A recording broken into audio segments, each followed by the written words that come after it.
നമ്മൾ പ്രതീക്ഷിച്ചിരുന്നത് ഈ ഒരു വാഹനത്തിൽ ഇവരെ ഡയറക്ട് ഡ്രൈവ് സിസ്റ്റം മാറ്റിയിട്ട് ഹബ് മോട്ടർ വരും, അതുപോലെ തന്നെ മെറ്റൽ പാനൽസ് മാറ്റിയിട്ട് കംപ്ലീറ്റ്ലി ഫൈബറൊക്കെ ആയിരിക്കും എന്നായിരുന്നു. ബട്ട് നമ്മൾ ഈ ടാറ്റ നെക്സോളൊക്കെ പറയുന്ന പോലെ ഡാർക്ക് എഡിഷൻ പോലെ വേണമെങ്കിൽ ഡാർക്ക് എഡിഷൻ എന്ന് പറയും. കാരണം എല്ലാം ബ്ലാക്ക് ആക്കി കമ്പനി മാറ്റിയിട്ടുണ്ട്. സോ അതുകൊണ്ട് നല്ല ഭംഗിയുണ്ട് കാണാനായിട്ട്. അതുപോലെ തന്നെ നീ റൂമും കാര്യങ്ങളെല്ലാം ഉണ്ട്. മുകളിലേക്കാണെങ്കിലും ഇങ്ങോട്ടേക്കാണെങ്കിലും ഒരുപാട് സ്പേസ് ഒക്കെ ഉണ്ട്.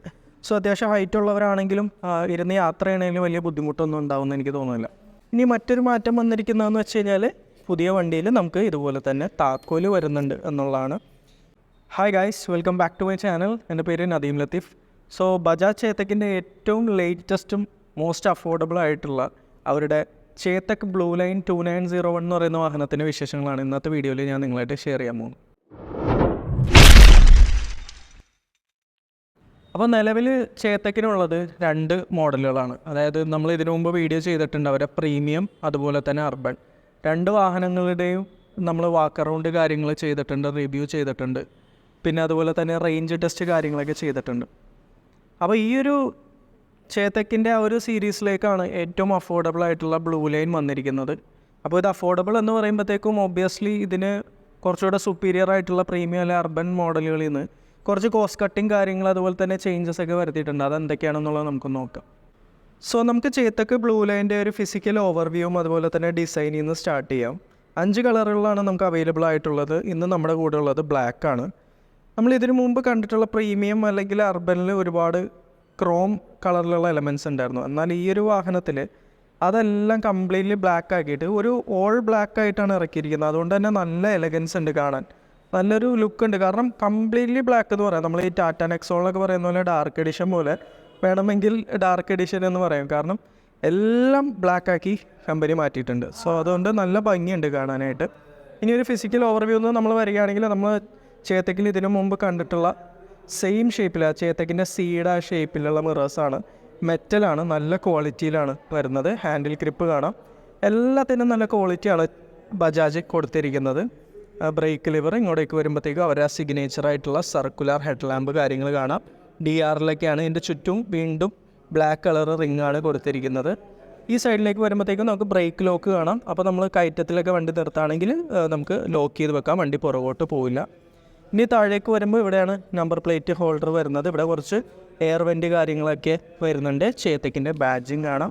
2 സൈഡിലായിട്ട് ഇൻഡിക്കേറ്റേഴ്സ് വന്നിട്ടുണ്ട്. കംപ്ലീറ്റ്ലി LED ആണ്.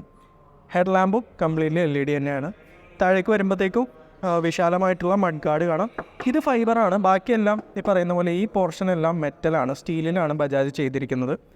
അത് പ്രത്യേകം എടുത്തു പറയേണ്ട ഒരു ആവശ്യമില്ല, എല്ലാവർക്കും അറിയാവുന്ന കാര്യങ്ങളാണ്. ഇനി ടയറിലേക്ക് നമ്മൾ വരികയാണെങ്കിൽ MRFൻ്റെ 90-90-12 സെക്ഷൻ ടയേഴ്സാണ്. ഇവരുടെ സ്ഥിരമായിട്ട് കണ്ടുവരുന്ന ആ ഒരു ഡിസൈനിലുള്ള അലോയാണ് വരുന്നത്.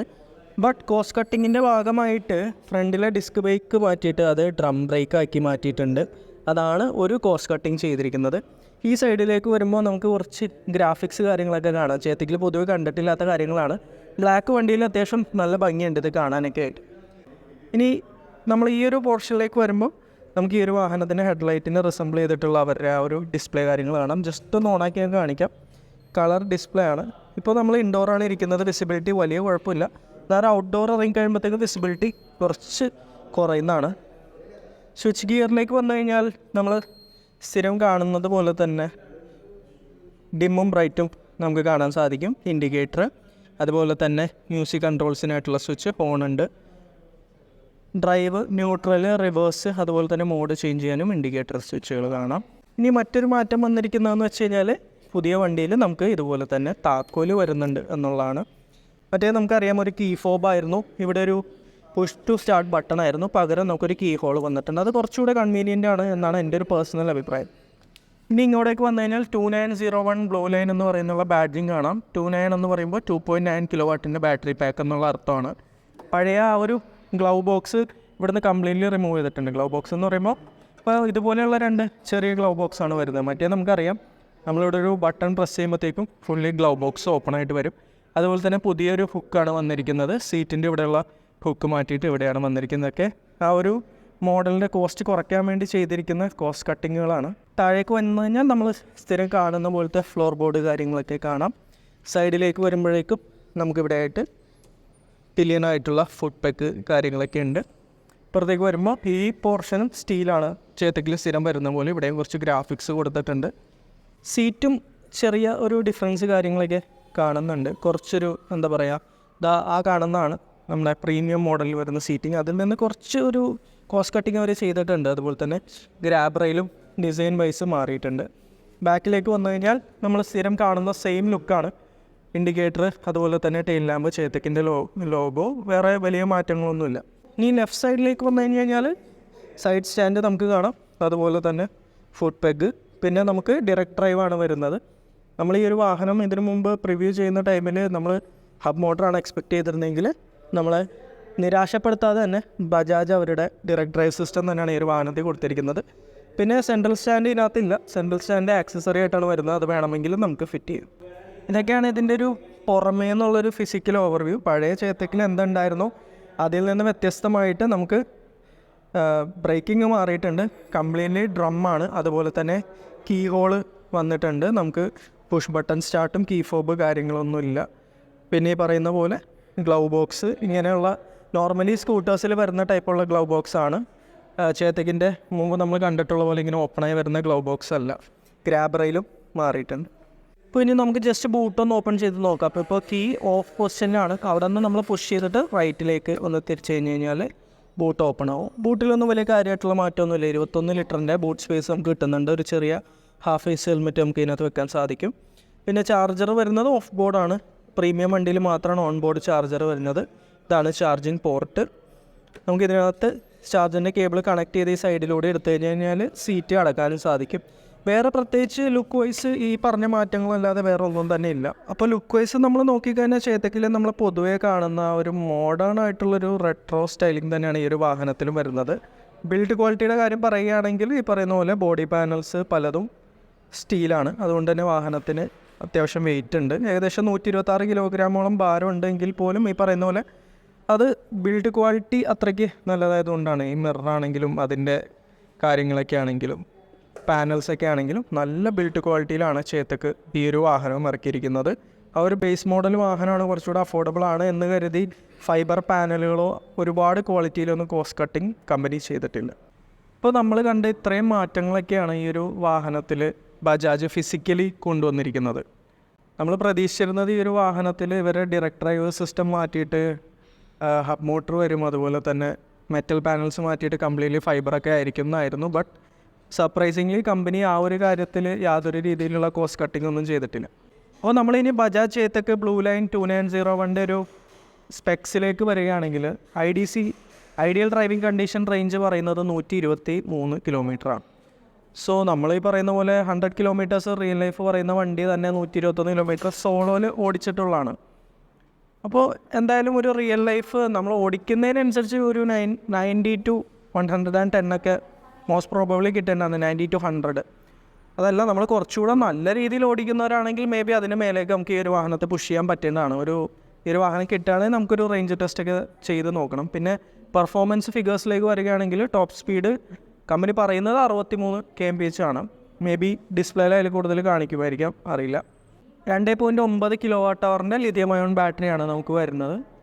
അതിൽ തന്നെയാണ് ഈ പറഞ്ഞ പോലെ 123 കിലോമീറ്റർ റേഞ്ച് വരുന്നത്. ഇനിയൊരു ചാർജിങ് ടൈം എന്ന് പറയുകയാണെങ്കിൽ 0 to 80 ആണെങ്കിൽ നമുക്കൊരു 4 hours കൊണ്ട് ചാർജ് ചെയ്യാൻ സാധിക്കും. 0 to 100 ആണെങ്കിൽ നമുക്കൊരു 6 hours ചാർജ് ചെയ്യാൻ എടുക്കും. കാരണം ഇത് അവരുടെ ബേസ് മോഡലാണ്. പ്രീമിയം മോഡലൊക്കെ ആകുമ്പോഴാണ് നമുക്കൊരു 3 hour കൊണ്ടൊക്കെ ചാർജ് ചെയ്യാൻ പറ്റുന്നത്.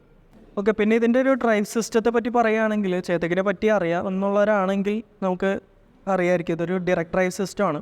അതിനകത്ത് കുറച്ച് ഗിയേഴ്സാണ് വരുന്നത്. അതിനൊരു ലൂബ്രിക്കേഷനാണ് ഇവർ പൊതുവെ സർവീസിലൊക്കെ ചെയ്യുന്നത്. അതുകൊണ്ട് തന്നെ വളരെ സ്മൂത്തായിട്ടുള്ള വാഹനമാണ്. ഇൻഫാക്റ്റ് ഇന്ത്യൻ ഇലക്ട്രിക് വെഹിക്കിൾസ് ഉള്ളതിൽ വെച്ചിട്ട് ഏറ്റവും സ്മൂത്തസ്റ്റ് ആയിട്ടുള്ള ഡ്രൈവ് വരുന്നത് ബജാജ് ചേതക്കിലാണ്. അതുപോലെ തന്നെ യാതൊരു രീതിയിലുള്ള സൗണ്ട് കാര്യങ്ങളൊന്നുമില്ല. ഒരു ടിപ്പിക്കൽ ഇലക്ട്രിക് വാഹനം പോലെ തന്നെ യാതൊരു സൗണ്ടോ വൈബ്രേഷനോ കാര്യങ്ങളൊന്നും വരാൻ സാധ്യതയില്ല. പിന്നെ 126 കിലോഗ്രാം ഭാരം എന്ന് പറയുമ്പോഴത്തേക്ക് ഒരു സ്കൂട്ടറിനെ സംബന്ധിച്ചിടത്തോളം അത് കുറച്ചൊരു വെയിറ്റ് ഉണ്ടെങ്കിൽ പോലും നമുക്ക് ഈ പറയുന്ന പോലെ ഓടിക്കുന്ന ടൈമിൽ യാതൊരു രീതിയിലുള്ള വെയിറ്റ് ഫീൽ ചെയ്യുന്നില്ല. പിന്നെ ഈ പറയുന്ന പോലെ ഞാനൊരു 5-9 ഉള്ളത്. ഓൾറെഡി എൻ്റെ കാല് കുത്തിയിട്ട് ഇത്രയും മടങ്ങിയിരിക്കുന്നുണ്ട്. സോ അത്രയും കംഫർട്ടബിളായിട്ട് നമുക്ക് ഈ ഒരു വാഹനത്തിൽ ഇരിക്കാൻ പറ്റുന്നുണ്ട്. അതുപോലെ തന്നെ നീ റൂമും കാര്യങ്ങളെല്ലാം ഉണ്ട്. മുകളിലേക്കാണെങ്കിലും ഇങ്ങോട്ടേക്കാണെങ്കിലും ഒരുപാട് സ്പേസ് ഒക്കെ ഉണ്ട്. സോ അത്യാവശ്യം ഹൈറ്റ് ഉള്ളവരാണെങ്കിലും ഇരുന്ന് യാത്ര ചെയ്യണമെങ്കിലും വലിയ ബുദ്ധിമുട്ടൊന്നും ഉണ്ടാവുമെന്ന് എനിക്ക് തോന്നുന്നില്ല. അപ്പോൾ ഇതൊക്കെയാണ് ഈ ഒരു വാഹനത്തിൻ്റെ സ്പെക്സ് കാര്യങ്ങൾ. വളരെ ലിമിറ്റഡ് ആയിട്ടുള്ള കാര്യങ്ങളാണ് നമുക്ക് അറിയുള്ളൂ. പിന്നെ ആക്സലറേഷൻ അങ്ങനത്തെ കാര്യങ്ങളൊന്നും അറിയില്ല. എന്തായാലും നമുക്ക് പ്രീമിയത്തിൽ കിട്ടുന്നതിനേക്കാളും കുറച്ചുകൂടെ ട്യൂണിങ് ഇതിനകത്ത് ചെയ്തിട്ടുണ്ടാവും. മേ ബി പെർഫോമൻസിൽ ചെറിയൊരു ഡിപ്പൊക്കെ ഉണ്ടാവും, കാരണം അതൊരു ബേസ് മോഡൽ വാഹനമാണല്ലോ. ഇനി നമ്മൾ ബജാജ് ചേതക്കിൻ്റെ വാറണ്ടിയിലേക്ക് വരികയാണെങ്കിൽ, ഞാൻ ഇതിനു മുമ്പ് നമ്മുടെ വീഡിയോയിലെല്ലാം പറഞ്ഞ പോലെ തന്നെ വാറണ്ടിയിലൊന്നും യാതൊരു രീതിയിലുള്ള മാറ്റങ്ങളോ ഇല്ല. ഡീഫോൾട്ടായിട്ട് വാഹനത്തിൽ വരുന്നത് 3 വർഷം അല്ലെങ്കിൽ 50,000 കിലോമീറ്റർ വാറണ്ടിയാണ്. അതിൽ വരുന്നത് ബാറ്ററി, മോട്ടർ, അതുപോലെ തന്നെ ഇലക്ട്രിക്കൽ പാർട്സ് കാര്യങ്ങളൊക്കെയാണ്. എക്സ്റ്റൻഡഡ് വാറണ്ടി നമുക്ക് പർച്ചേസ് ചെയ്യാം ഏകദേശം 2 വർഷത്തേക്ക് 6,000 രൂപയോളാണ്. അപ്പോൾ നമുക്ക് ഒരു 5 ഇയർ 70,000 കിലോമീറ്റേഴ്സോളം വാറണ്ടി കിട്ടും. അപ്പോൾ 5 വർഷം അല്ലെങ്കിൽ 70,000 കിലോമീറ്റർ ഓൺ ബാറ്ററി എന്നൊക്കെ പറയുമ്പോഴത്തേക്കും നമുക്കൊരു അത്യാവശ്യം നല്ല ഒരു ആശ്വാസം തരുന്ന, ഒരു പീസ് ഓഫ് മൈൻഡ് തരുന്ന നല്ലൊരു വാറണ്ടി തന്നെയാണ്. പിന്നെ നമുക്ക് എല്ലാ വീഡിയോയിലും നമ്മൾ ചേതക്കിൻ്റെ പറയുന്ന പോലെ ഒരു ടെക് പാക്ക് എന്ന് പറയുന്ന ഒരു സംഭവമുണ്ട്. അത് നമുക്ക് പർച്ചേസ് ചെയ്ത് കഴിഞ്ഞാൽ ഈ ഒരു വാഹനത്തിന് എന്ന് പറഞ്ഞു കഴിഞ്ഞാൽ ലൈഫ് ടൈമാണ്, 1 ടൈം പർച്ചേസാണ്. പ്രീമിയം അല്ലെ അർബൻ എന്നൊക്കെ പറയുമ്പോഴത്തേക്കും എനിക്ക് തോന്നുന്നു 5 ഇയേഴ്സ് എന്തോ ആണ്. ഈ ഒരു വാഹനത്തിന് 3,000 റുപ്പീസ് കൊടുത്തു കഴിഞ്ഞാൽ ലൈഫ് ടൈമാണ്. സോ ടെക് പാക്ക് നമ്മൾ പർച്ചേസ് ചെയ്ത് കഴിഞ്ഞാൽ നമുക്ക് ഈ ഒരു വാഹനത്തിൽ റിവേഴ്സ് മോഡ് അതുപോലെ തന്നെ സ്പോർട്ട് മോഡ് അൺലോക്ക് ചെയ്യാൻ സാധിക്കും. അതുകൂടാതെ ലിമിറ്റഡ് ആയിട്ടുള്ള കുറച്ച് കണക്ടിവിറ്റി കാര്യങ്ങൾ, മേ ബി വണ്ടിയുടെ കുറച്ച് ഡീറ്റെയിലുകളൊക്കെ കാണാം. അല്ലാതെ ഈ പറയുന്ന പോലെ നാവിഗേഷൻ കാര്യങ്ങൾ അത്രയും ഡീറ്റെയിൽ ആയിട്ടൊന്നും ഇതിൽ എക്സ്പെക്റ്റ് ചെയ്യേണ്ട. അതൊക്കെയാണ് അതിൻ്റെ ഒരു ടെക് പാക്കിൻ്റെ ഡീറ്റെയിൽസ്. പിന്നെ നമ്മൾ ചേതക്ക് ബ്ലൂ ലൈൻ്റെ ഒരു പ്രൈസിങ്ങിലേക്ക് വരികയാണെങ്കിൽ അതാണ് ഏറ്റവും വലിയൊരു വാവ് ഫാക്ടർ എന്ന് പറയുന്നത്. നമുക്ക് ഈ പറയുന്ന പോലെ വാഹനം മാത്രം, അതായത് ആക്സസറീസ് ഇല്ല, അതുപോലെ തന്നെ എക്സ്റ്റൻഡഡ് വാറണ്ടിയും ടെക് പാക്കും ഇല്ലാതെ ആണെങ്കിൽ ഓൺ റോഡ് 1,16,000 രൂപയാണ് വരുന്നത്. അത് അത്യാവശ്യം നല്ലൊരു വാല്യൂ ആണ്. നമ്മൾ ഈ പറയുന്ന പോലെ ഡീസൻ്റ് ആയിട്ടുള്ള അല്ലെങ്കിൽ നല്ല ബ്രാൻഡുകളുടെ വാഹനങ്ങൾ എടുത്ത് നോക്കിക്കഴിഞ്ഞാൽ അറിയാം ആ ഒരു പ്രൈസിങ്ങിൽ പിന്നെ വരുന്നത് ഓലയുടെ വാഹനങ്ങളാണുള്ളത്. പിന്നെ അവർക്ക് അവരുടേതായ ഇഷ്യൂസ് കാര്യങ്ങളൊക്കെ ഉണ്ടായി, ഞാൻ പ്രത്യേകം പറഞ്ഞു തരേണ്ട ആവശ്യമൊന്നുമില്ല. അപ്പോൾ 1,15,000 ആണ് നമുക്കിതൊന്നും ഇല്ലാതെ വരുന്നത്. ഇനി നമുക്കിതിൻ്റെ കൂടെ എക്സ്റ്റൻഡഡ് വാറണ്ടിയും ടെക് പാക്കും അതുപോലെ തന്നെ ആക്സസറീസ് എല്ലാം കൂടെ ആണെങ്കിൽ 1,30,000 രൂപയാണ് ഓൺ റോഡ് വരുന്നുള്ളൂ. 1,30,000 രൂപ എന്ന് പറയുമ്പോഴത്തേക്കും നമുക്കറിയാം, ഇപ്പോൾ ഈ പറയുന്ന പോലെ നമ്മൾ ഏതറാണെങ്കിൽ പോലും സ്റ്റാർട്ടിങ് മോഡലിന് തന്നെ 1,40,000 മേലെ വരുന്നുണ്ട്. അപ്പോൾ ഇതൊരു നല്ലൊരു വാല്യൂ ഫോർ മണി ആയിട്ടുള്ളൊരു പ്രൊപ്പോസിഷനാണ്. ഈ ഒരു വിലക്ക് അല്ലെങ്കിൽ 1,15 അല്ലെങ്കിൽ 1,30 നമുക്ക് 5 വർഷം അല്ലെങ്കിൽ 70,000 കിലോമീറ്റർ നമുക്ക് warranty on battery, motor, electricals എല്ലാം കിട്ടുന്നുണ്ട്. പിന്നെ ബജാജ് എന്ന് പറയുന്ന ബ്രാൻഡിൻ്റെ ഒരു വിശ്വാസം, അതുപോലെ തന്നെ ഞാൻ പറഞ്ഞ പോലെ വളരെ സ്മൂത്തായിട്ടുള്ളൊരു ഡ്രൈവ് എക്സ്പീരിയൻസ് കാര്യങ്ങളൊക്കെയാണ് നമുക്ക് ഈ ഒരു വാഹനത്തിൽ കിട്ടുക. ഓൾറെഡി നമ്മൾ റേഞ്ച് ടെസ്റ്റ് കാര്യങ്ങളൊക്കെ ചെയ്തിട്ടുണ്ട്. അതൊന്നും കണ്ടിട്ടില്ലാത്തവരാണെങ്കിൽ ജസ്റ്റ് കണ്ടു നോക്കാം. സോ അപ്പോൾ ഇതൊക്കെയാണ് ബജാജ് ചേതക് ബ്ലൂ ലൈൻ 2901 ഒരു സ്പെക്സ് കാര്യങ്ങളൊക്കെ. അപ്പോൾ നിങ്ങളുടെ അഭിപ്രായങ്ങളും നിർദ്ദേശങ്ങളും എന്താണെന്നുള്ളത് കമൻറ്റ് സെക്ഷനിൽ അറിയിക്കാം. ഈ ഒരു പ്രൈസിന് ഈ ഒരു വാഹനം വാല്യൂ ഫോർ മണിയാണോ, ഇതിൽ പോസിറ്റീവ്സ് നെഗറ്റീവ്സ് ഒക്കെ ആയിട്ട് നിങ്ങൾക്ക് എന്ത് തോന്നുന്നു എന്നുള്ളതൊക്കെ നിങ്ങൾക്ക് കമൻറ്റ് സെക്ഷനിൽ അറിയിക്കുക എന്നുള്ളതാണ്. ഇനി താല്പര്യമുള്ളവരാണെങ്കിൽ ഇവരുടെ കോൺടാക്ട് ഡീറ്റെയിൽസ് ഞാൻ ഡിസ്ക്രിപ്ഷനിൽ കൊടുക്കുന്നുണ്ട്. നിങ്ങൾക്ക് വന്ന് ടെസ്റ്റ് ഡ്രൈവ് ഒക്കെ ചെയ്തിട്ട് വാങ്ങുന്നെങ്കിൽ വാങ്ങാം, അങ്ങനെയുള്ള കാര്യങ്ങൾ. അപ്പോൾ ഇത്രയൊക്കെയാണ് ഇന്നത്തെ വീഡിയോയിൽ നിങ്ങളായിട്ട് ഷെയർ ചെയ്യാനുള്ളത്. ഇത്രയും പറഞ്ഞുകൊണ്ട് വീഡിയോ വൈൻഡപ്പ് ചെയ്യാണ്. ബൈ.